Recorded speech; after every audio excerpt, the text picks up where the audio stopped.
Welcome, everybody, to 8192 The Truth. This is Joel D. Supernaw, and I'm on the road for Brother Sin. And listen, Brother Sin's my guy. Brother Sin is my guy, but boy, is he sensitive. He is sensitive. Maybe that is what's it called? A trait of a successful man. Boy, he is sensitive. Listen, we got a bunch of listeners for as bad as our audio is. A lot of it's my fault. I'm doing it off of my phone. But when I do one of these pods on my own, they sound nice and clear. And now when him and I get together, man, it's hit or miss. So I thank you. First off, Brother Sin, you're my guy, okay? You are my guy. We're going to build this thing together. We've gotten a great response, and we've practically done nothing. So I am driving from Malibu, California. I flew to Malibu. Bought a car from my brother, a 2011 Lexus. He sold it to me for a very good price. Not a pay me when you see me Josie Wales price, but a good price. Now, I love Malibu. I absolutely love Malibu. I love it for a bunch of different reasons. A, my brother always has the pimpest crib I've ever been in my life. The one he had before last was incredible. This one, now it's the third time I've been to, is incredible. I love Malibu. I don't love LA. I don't love Berkeley. I love Malibu. I love Malibu for a couple reasons. Well, quite a few reasons. A, I got my own pad. Okay? He's got an underground lair, guest quarters, whatever. Man, it is perfect. The only thing it's lacking is you're not getting very good cell reception. You can't get very good cell reception. But anyway, the pad's beautiful. You get access to the private beach. That's beautiful. His kids are awesome. I mean, they're my nieces and nephews. Man, they're my new generation favorite. Morgan and Brittany were my favorite when I was a little kid. The first time I was really an uncle. This is the next generation of my nieces and nephews, and they're my favorite. Little Zeta's already at Columbia, and then when we got Lexi and Lukey left, and then for whatever reason, all of the Supernaw girls, all of my nieces, they have like an extra friend who is just always there. We just call them another Supernaw. Every one of them has it. They're part of the family. They've been around long enough. They're part of the family. They just blend in. So I'm horrible at surprises. Absolutely horrible at surprises. Well, Lad thinks I'm coming back in 65 days. I'm going to be when I'm cutting this, it's Monday noon, and tomorrow I'm going to stay tonight with Tony Champion. We're going to talk about Tony in a little bit. Me and Tony are going to cut up a pod tomorrow. Where was I at? I'm driving. Okay, so Lad and I's both favorite place on earth is Malibu. We love the cousins. Everything's awesome there, and he loves his cousins. I love my nieces and nephews. Dominic's cool, the wife's cool, everything. It's just a good setup. Another reason I like Malibu, there's only 4 kind of people in Malibu. Rich people, eccentric people, poor eccentric people, and now the homeless are coming up in there. And you can't blame them. Well, I mean, I'm sitting there thinking yesterday, Lad's now going to go to Santa Monica Junior College so we can live at the Boo. So I got 6 years. I didn't even know they had a junior college. I was like, man, Pepperdine's expensive. I don't know if I could pull that off in 3 years. All right. Bought a 2-year rider yesterday. Maybe Lad takes 3 years at junior college, gets it right. But anyway, I'm thinking, man, I would do anything to live in Malibu. And then there's these homeless people, and they're living there right now. They're there right now. So I keep saying it. I love Malibu. I always feel, it's actually punishment going to Malibu for one day and then leaving. And the cool thing about podcasts, I've got 11 hours till I get to Tony's house in Medford, Oregon. Even if the sound sucks after I burn an hour on this thing, then I'll just burn another hour doing it. Another one, the same one, just, I say different things. And then you can go back, if you think you cut a good pod, you can go back and listen to yourself pod. It's just all about you. Just a money grab at you. So anyway, I'm horrible at keeping surprises. I'm in Malibu. I flew to Malibu, bought a car for my brother, and now I am driving back. I'm going to surprise Lad tomorrow. Well, Lad's cousins love him as much as he loves that, which is a bunch. And we always, man, these kids are cool, man. They are privileged, cool kids. They are privileged kids, but they're cool, man. They will get down. Ever since they were little kids, when Uncle Jojo comes, we're playing games. We're in the pool. We're playing football. We're playing this. We're playing for hours. I can usually go a couple hours with them, and then they'll go, and then I'll come in for another one. So I was really kind of nostalgic yesterday. I get into, whoa, what am I thinking about? Hold on. Let me back this thing up.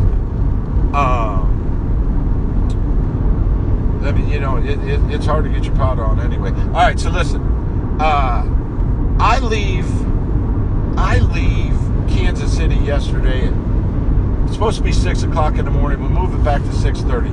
Now, I was going to take an Uber, but one of the things that annoys me about Uber is that I hate not knowing how fast I'm going. I always think every cop's going to pull me over no matter what. And hopefully that is not true. 65 on a little Muji 126. Okay, so anyway, here's the problem with Uber is you never know what they're going to charge you.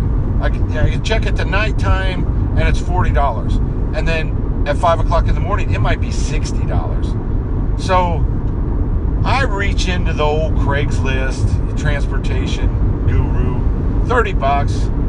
I call Brother Steve. His name's Steve. I'm calling him Brother Steve. Brother Steve, man, he does everything he's supposed to do. He picks me up, and he texts me back. He confirms when he's coming over. He picks me up in a 1997 Toyota Avalon, but it's clean. Okay, it's clean. Yeah, it's got 252,000 miles on it. I don't know if I'm gonna get to the airport. But he's an interesting guy. Now, most of the people on Uber don't speak our language, or we don't speak theirs.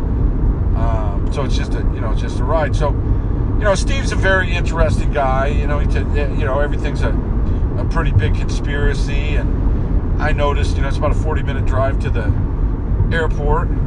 I noticed that he's heavy on conspiracies. Now I'm going to Spirit Airlines. He knows that. He's the driver. And he tells me,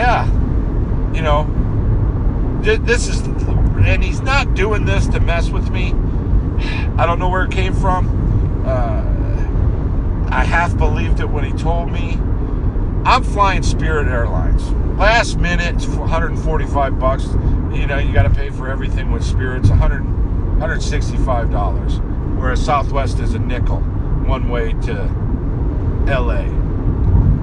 So Steve goes ahead and tells me, Spirit, did you hear about Spirit? And I was like, no. He said, he goes into great detail telling me a Spirit plane, either 1 or 2 days before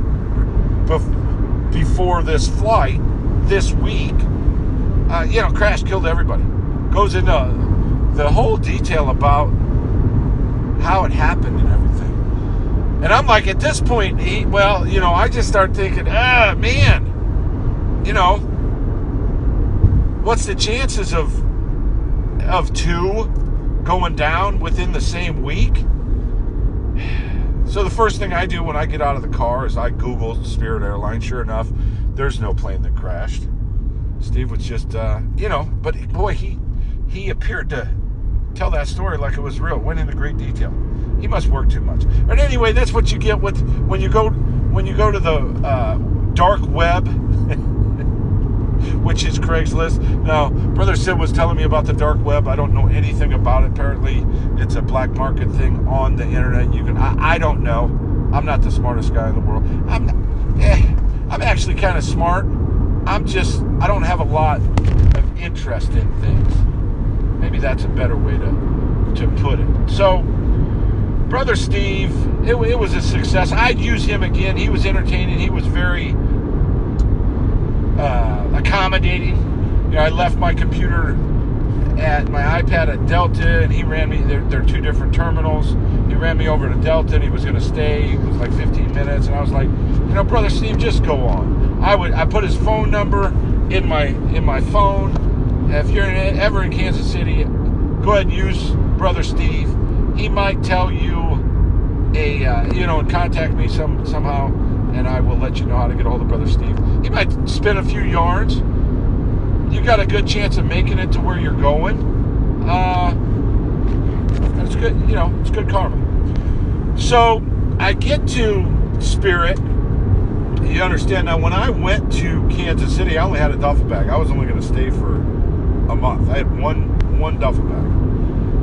And somehow, I bought a lot of clothes. I understand that. I think one of the trips back to Portland, I just kept bringing more stuff. But I had a ton of stuff. It's one huge suitcase, and I figure I'm going to go back there March 29th for the weekend, so I can grab the rest of the stuff. So I have a huge bag, and I go to Spirit, and they weigh in the bag, and the bag was a half pound over. The bag didn't make weight, so I had to get into the bag and take a half pound out, which was a black sweatshirt and a hand mitt. I got a mitt to catch punches. Well, they reweigh it, and now it's under. Now it's a half pound under. So we put in the old hand mitt, and now I'm left with an extra sweatshirt. I'm going to Los Angeles. I've already got too many clothes on to begin with, and I'm gonna give that shirt to the very next person that I see. I think it's a black Walmart sweatshirt that I got for like, I don't know, $12. I mean, good price, but I got so many sweatshirts. I'm just gonna give it away. I don't give it away before I get on the plane. I'm like, okay, I'll give it away to a bum in California. You can always find a bum. Just then, I realized that black sweatshirt's the last original 8192 sweatshirt. So, I kept it. But anyway, the bag didn't make weight. I get to LA, and as I'm taking the Uber, again, I paid $75 from my brother's house to LAX in September. Well, it's $30 this time. For whatever reason, it's $30. That's cheap as chips. 33 miles. So as I'm going to Malibu, I already get depressed. I'm depressed because I love where my life's at right now. I'm excited about what I accomplished in Kansas City. There's a bunch of doors opening up for me back home. I have a different perspective. I'm not where I want to be, but I'm a lot better spot mentally. We talk about change all the time, mentally than when I was 7 months ago, and I think that's 7 months ago today. It is. I got to there on the 29th, and it's the 29th today, so yeah, 7 months ago. Completely again, not where I'm going, but I'm happy with who I am right now, and that's a true statement. No BS. I really am. So anyway, but I'm like, man, going to Malibu for one day's punishment. Get to Malibu. The kids are happy to see me. It's beautiful, and I start reminiscing about all.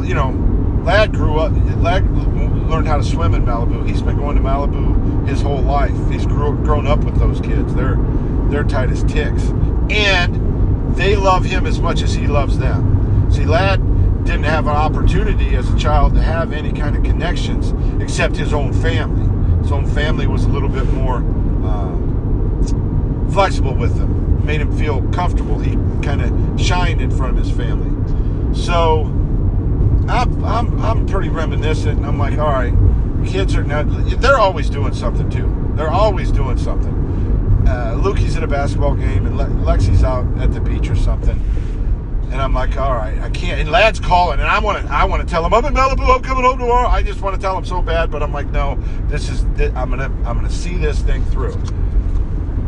So I come up with a decathlon yesterday. We call it the Unofficial World Championship. I got that from Dan Russell, a buddy of mine, 4-time state champ, 4-time national champ, multiple-time All-American. Sure, he won several national titles on the open circuit. One year he won some tournament. They didn't have the world championship that year. He called himself I think he still calls himself the unofficial world champion. And we'll have Danny on the show sometime. He's a great motivator. So anyway, I come up with the unofficial Lad Supernaw decathlon. There's Lexi. She's 13. Her, the other Supernaw, call her Little A.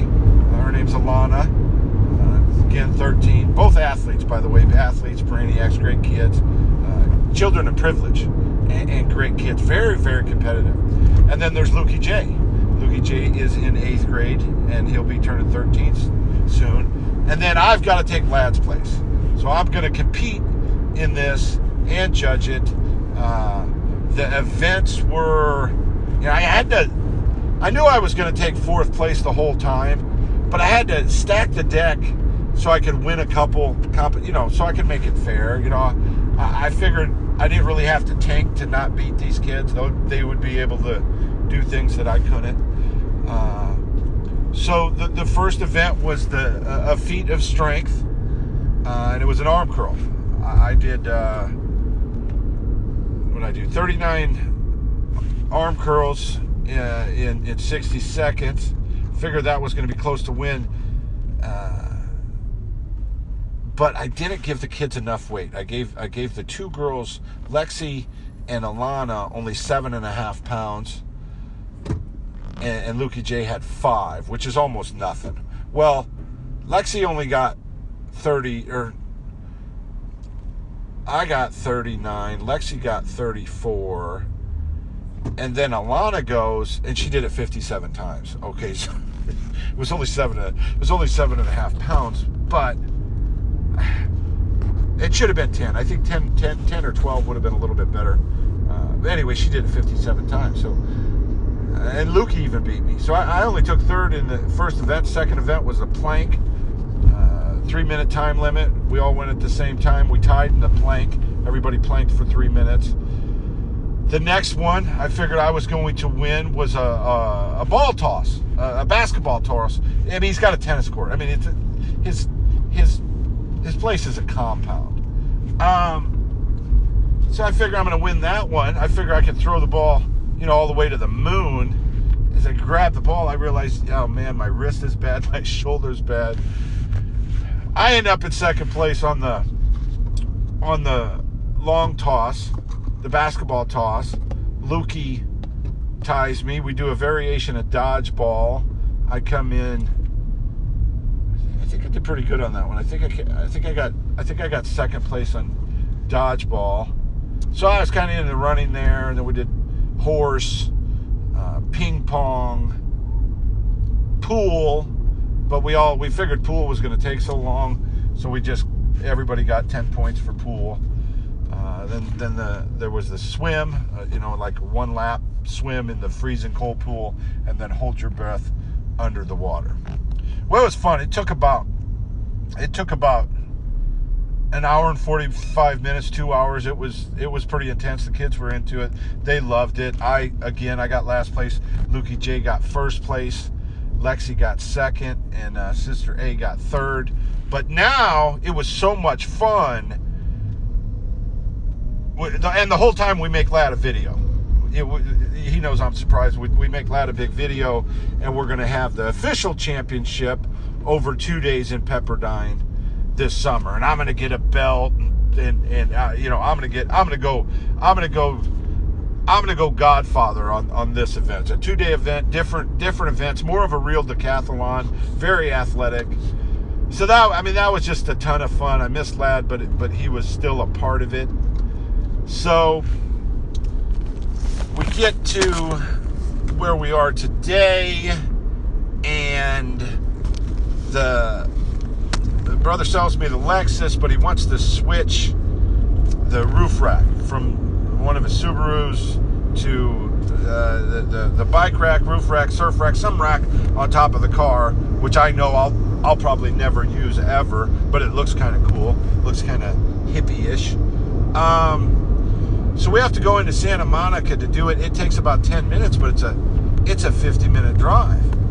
I'm ready to go back. So it's 50 minutes one way, it's 50 minutes the other. It's, an hour and 45 minutes. So I'm in Malibu. Now understand, again, man, I love Malibu. I don't want to go back to LA, and I'm going to Medford. It says I got to go back to LA. The only way you don't is you go up 101, and it takes a lot longer. But I'm not going back. I am not going back to LA to get on a freeway. I'm just not going to do it. So I continue to go down 101 and continue to change the GPS to different towns, so it'll eventually steer me to Medford without having me turn around. That happened a little bit outside of Santa Barbara, and that's where we are right now. So you're up to speed. Let me look at my notes. Well, here I missed one, but we'll go ahead and okay, let's talk about Brother Dominic for a second. Brother Dominic is super, super successful. I mean, he owns $10 million worth of real estate in Malibu, $5 million place out in Telluride, Colorado. A beautiful wife, great kids, everything. But I don't know my brother that much. He's always just kind of been, just kind of been there for me. But, the more times I come here, the more I learn, man, he's a really, really interesting cat. Well, one of the things that Brother Dom has always done is he's always remained fit by not working out, by exercising. See, I work out. I went to the gym this morning. I did an hour where, I'm really into that, where I run for 40 seconds and throw punches for 20 seconds. Well, Brother Dominic's always doing something like windsurfing. Yesterday he went on a 20-mile bike ride. He's always coming up with different things that he does. And I mean, yesterday was horrible, horrible, horrible wind. And I noticed if my brother says he's going to do something, he just goes ahead and does it. And I know that, a lot of you are like, well, why?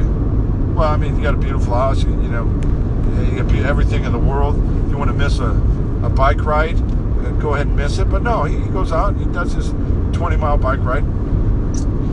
He's also very time conscious.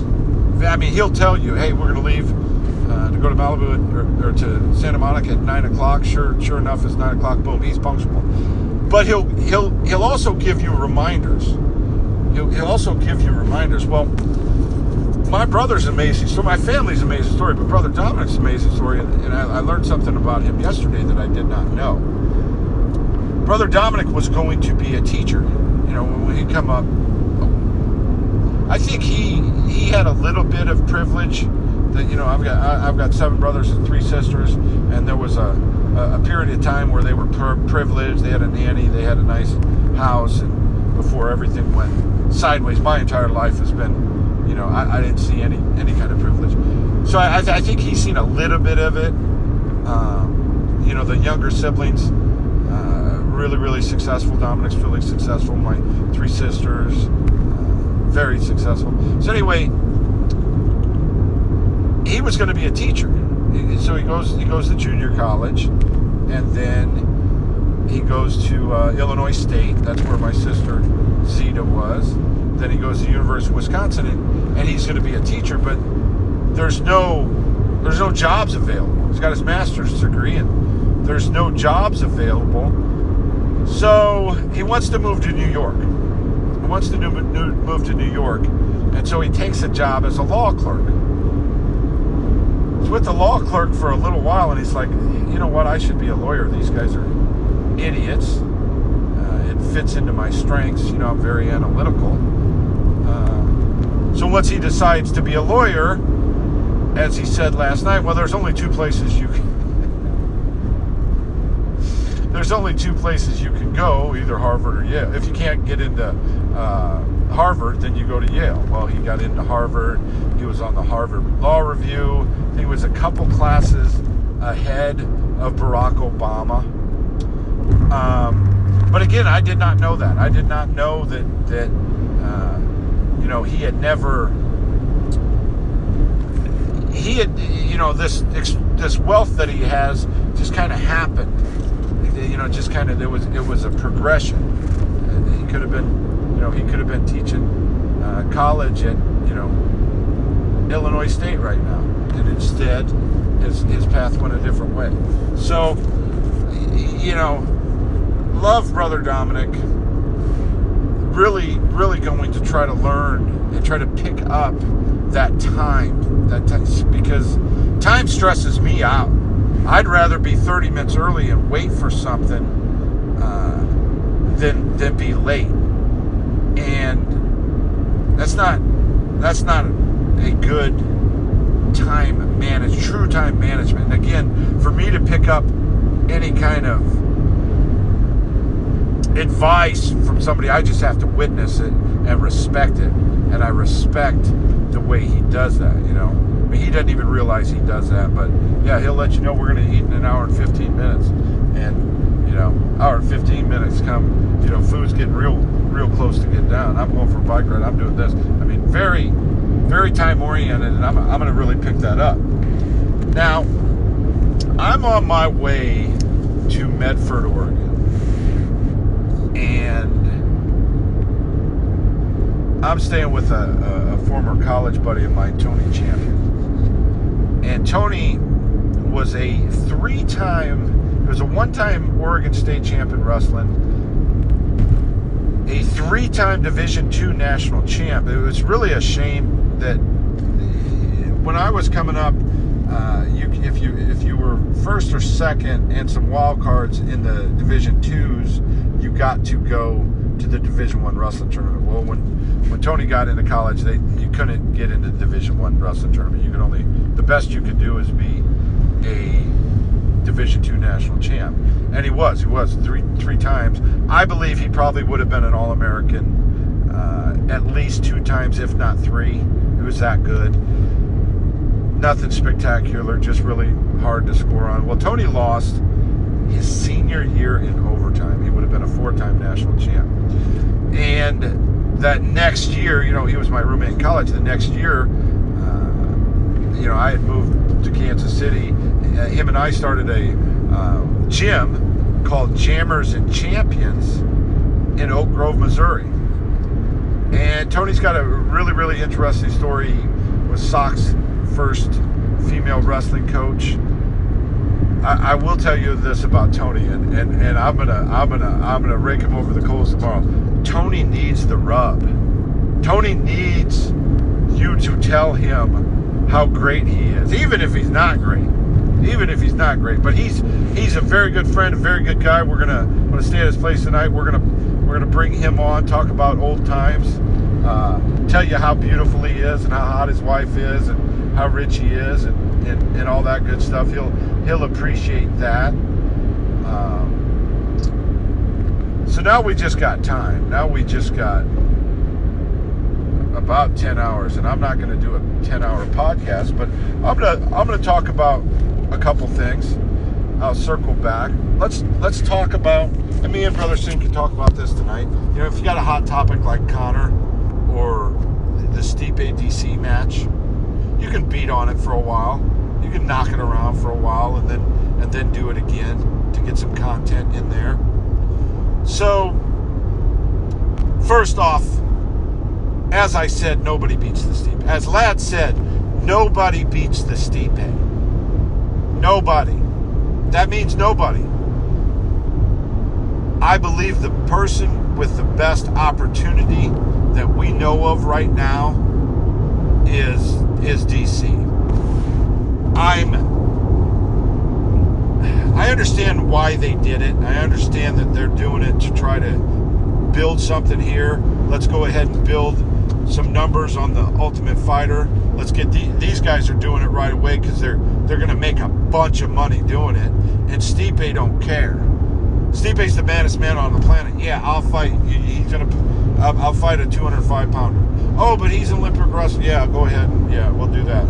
I mean, he just beat up the next coming of, the MMA version of Mike Tyson. Yeah, Stipe's down. My only regret is that I believe they should have spent 10 days, a week to 10 days, really, really giving Stipe the shine for his accomplishment. In the history of the UFC, nobody's defended that title more than twice. It's not because the heavyweights suck.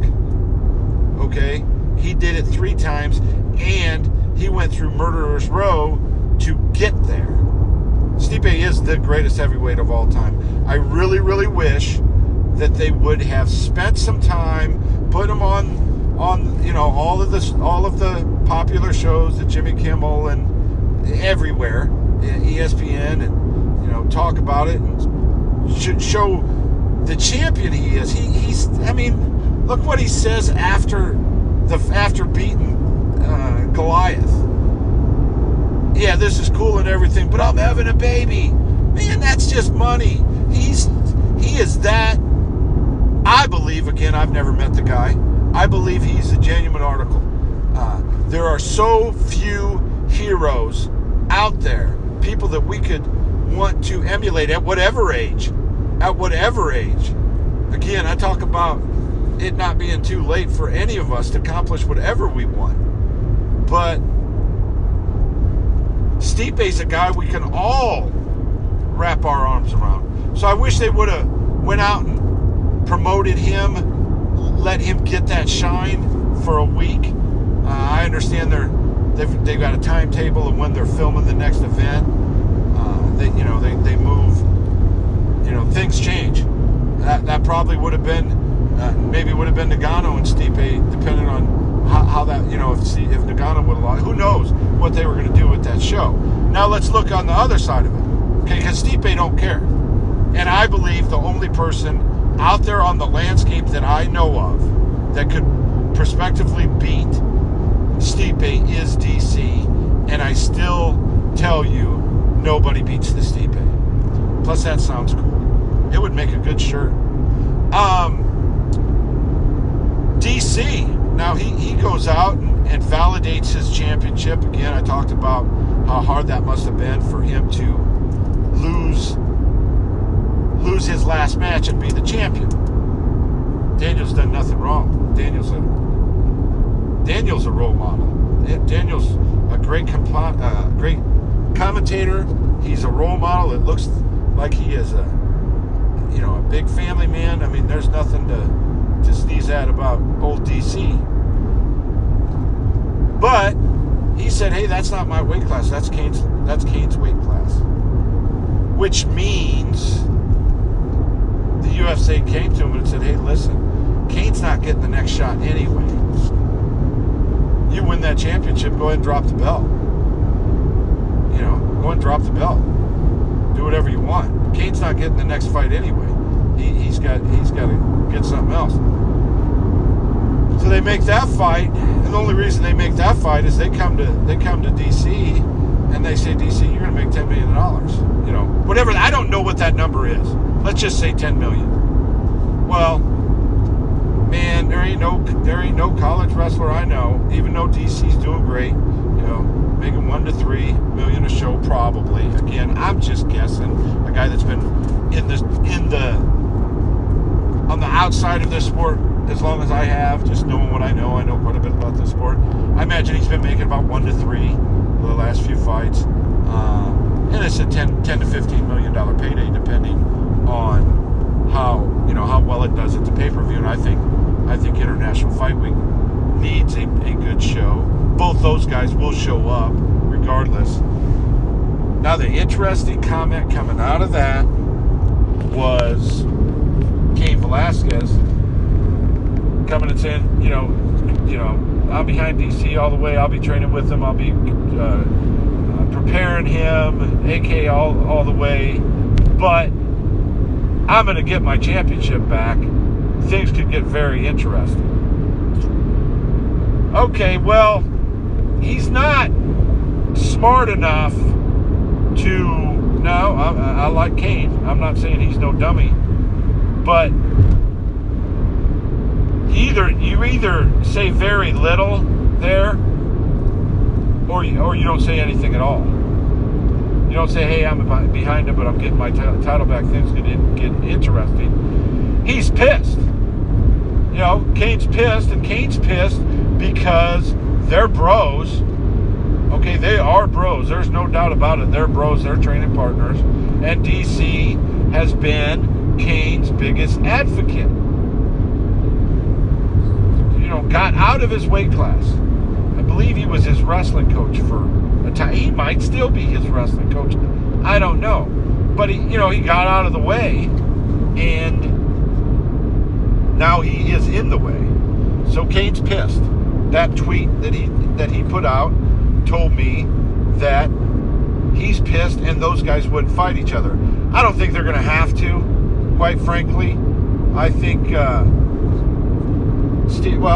nobody beats the Stipe. Daniel's got nothing to lose. He's the champion. He goes back down. But again, man, when you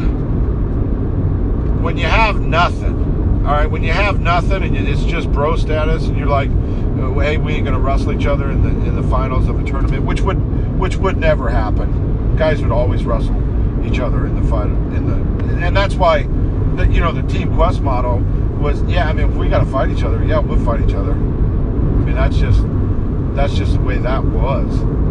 And I believe there's a lot of people that have that spirit. There's one thing to say, hey, we'll do it anytime, like Tyrone and Covington, even though Covington went a different route, he didn't have to go the route that he went, which is, being a bad version of Chael. He never had to do that. It hadn't gotten him anywhere. And man, if you're gonna bite a original gimmick, man, you better be good at it. You can't be okay. They could say, Chael and Covington could literally say the exact same thing, and you wouldn't hear one single word. And I'm not trying to give Chael a rub. He's out of competition. I'm not rubbing up old Chael this week. But I mean, the reality is he is fascinating to talk to, no matter whose material he's using. Covington's not. Covington doesn't move the needle. He doesn't draw flies. But he went a different route. But those guys would always fight each other. So I like the swerve. I like that. I would like to see if Cain is one of Daniel's coaches. Another interesting aspect. How big does DC get? I gotta imagine DC probably porks out at about 235 to 238. We'll see what he fights at. We'll see what he comes in at. There's not going to be a very big weight disadvantage, but there is going to be a big size disadvantage. And Stipe's a true heavyweight. He is a true heavyweight, 100%. So I'm coming up on 5, and I want to go north. We get on 5 north, and we stay. Yeah, I want to go 5 north towards Sacramento, not to LA. I avoided it. It was a victory for me. Other people would have stayed on PCH and looked at the surroundings. Man, I can look at an ocean for about 45 minutes to an hour, and then I'm done. I'm ready to move on and get back at the task at hand, which is driving to Tony Champion's house, surprising my son tomorrow, starting a new job, doing some different things on this pod. We've been growing rapidly since we've been giving you more content. When people start reaching out to me wanting their pod, that's what they used to do with me and Chael. Hey, man, I need a pod to get by. That's a good sign. So we're gonna, I roughed up old Brother Sin at the beginning of the show, just because it's true. I mean, that sound is bad, and we're going to do some things to change that sound, but we're going to keep kicking out podcasts. We're going to keep kicking out podcasts. We're going to go again tonight because, I'm on this road for 10 hours. What I'm going to do when I finish this pod is go back and listen to it. If the sound sucks, which I hope it doesn't, then I will. I'll go ahead and record it again and say the same thing in a different way. But the last story I want to tell you, I'm going to give you a story right now. My brother Leonard is, he's an intellectual. He's been a teacher most of his life. He's retired now. Beat cancer, beat like stage 5 cancer. Has a eye problem now. So my sister went and got him. He had his retina detached, put back in his head, and I got to see him and spend some time with him before I went on. Before I, flew out of Kansas City and went to Malibu. And I love him. I lived with him when I was a child. So when I was coming up, there wasn't any protection. It was a bad environment, and all of the leaders were off doing something. All of the older kids were off in college, and the only ones that were left weren't very positive. And we were very, very poor. And I was in the 3rd grade. Yep. I was in the 3rd grade. And my sister came in and said, "Man, this is just too tough for JoJo. We can't get Lester out of there. Teresa's her 2nd year of high school. She's been this tough. So we're gonna get JoJo out of there, and he's gonna go live with Leonard." Now, man, I come up hard. I say that. I come up hard. I'm just trying to paint the picture. Okay?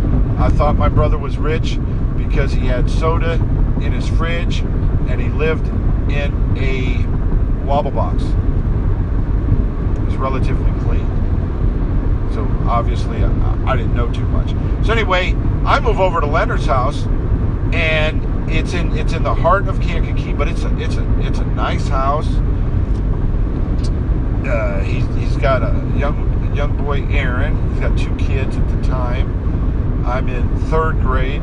Before that, I was in Catholic school, and then we would go to Catholic school for a semester. We'd get kicked out, and then I would go to one of the predominantly all-white grade schools. So where Leonard was, it was all black. It was not literally all black. There was a handful of Caucasians. There was me.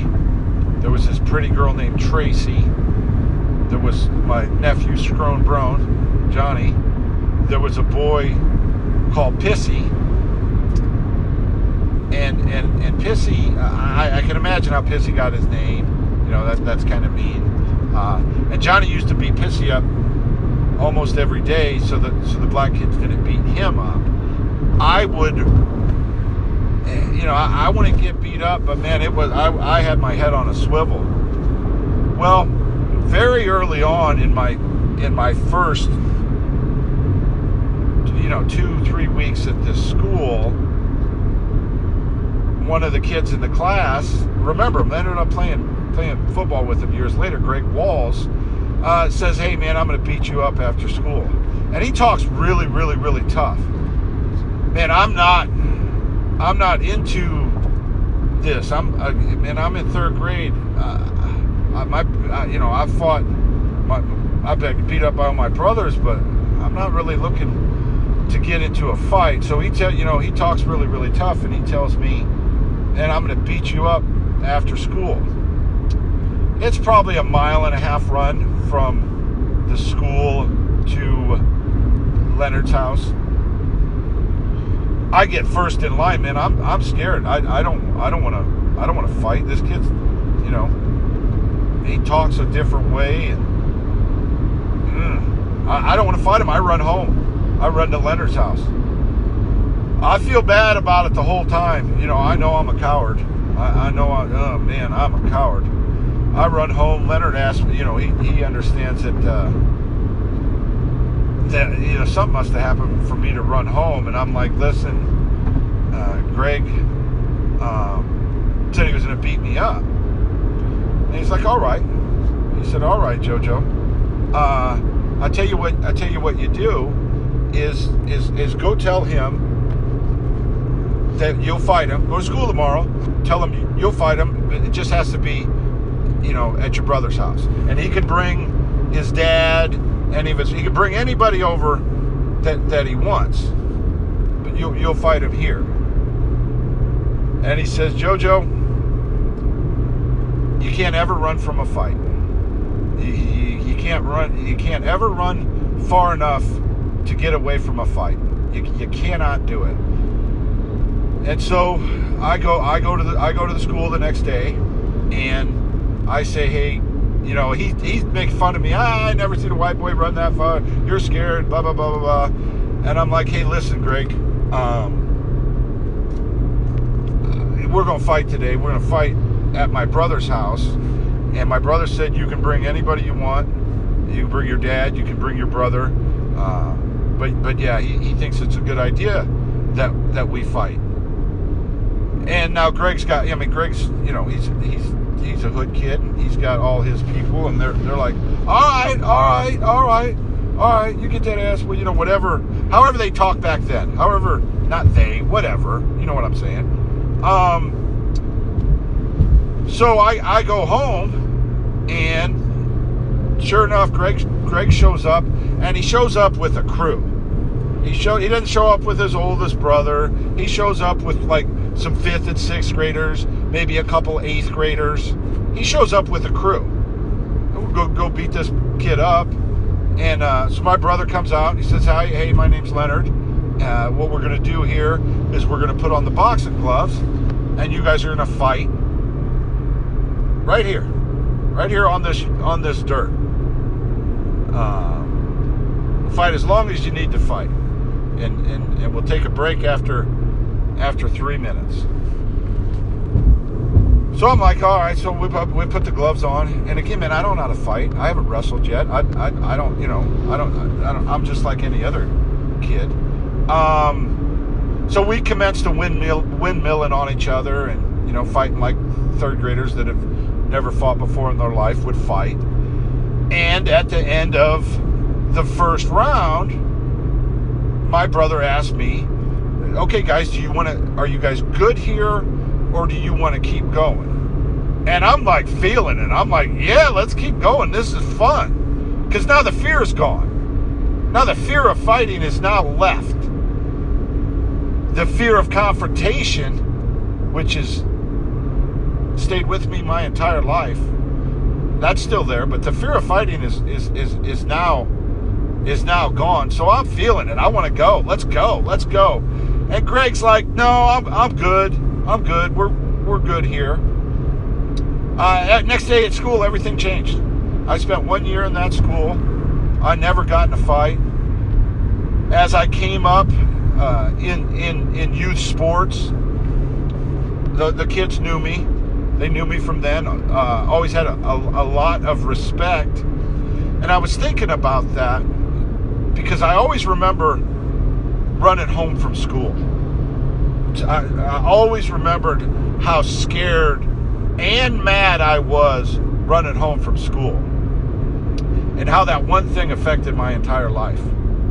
That one thing affected my entire life. It taught me, don't run away from a fight. But I'm still to this day scared of confrontation. I hate it. I can't stand it. But when it presents itself, I generally meet it head on. And that's not always the greatest way to do things. That's not always the greatest way to do things. To meet confrontation head on. But I thought about that, and you know, I'm not trying to paint myself a hero at all. I was just a little kid. He might even beat me up during that first 3 minutes. I don't know. I just know that I learned from that. Yeah, I'll get down. You know, that stayed with me. The fear of being a coward, that stayed with me as well. I was a coward when I ran home that day. I was a coward other times in my life too. I've ran away from other things in my life. You know, when Lad was diagnosed as autistic, I hid from that. For a while, I came around, but you know, I was a coward. You know, I'm not, man, I've got so far to go in my life, it's not even funny. But thought I would tell that story. Go ahead and re-listen to this. If the audio is good, we'll go ahead and run it. Don't know what we'll call it. Probably Malibu World Champion, unofficial World Championship. You know, they can post this tonight. Lad's not going to listen to the show. Anyway, guys, that's it for now. If I do come back and re-record this, you'll never know. You'll never know. The only way you'll know is if you hear this. Then you'll say, you know what? He said the sound was okay. If not, I will see you tonight with Brother Sin. I will see you tonight with Brother Sin. Peace.